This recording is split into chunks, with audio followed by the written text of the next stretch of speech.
Investors need to have access to certain metrics to put infrastructure on an equal footing with other asset classes. The metrics currently reported for infrastructure investments are not fit for purpose.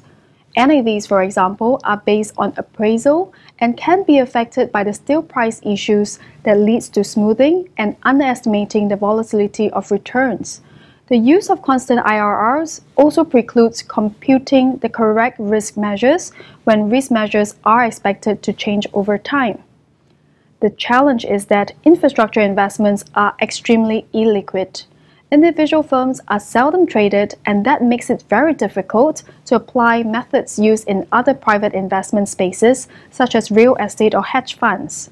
Hence, we need to rely on more advanced statistical techniques.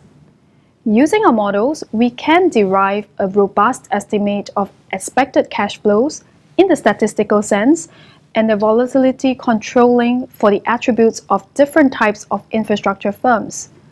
We can also derive valuation and return measures by estimating the term structure of discount factors that best explains observed transaction prices given what we know about cash flow volatility in such investments.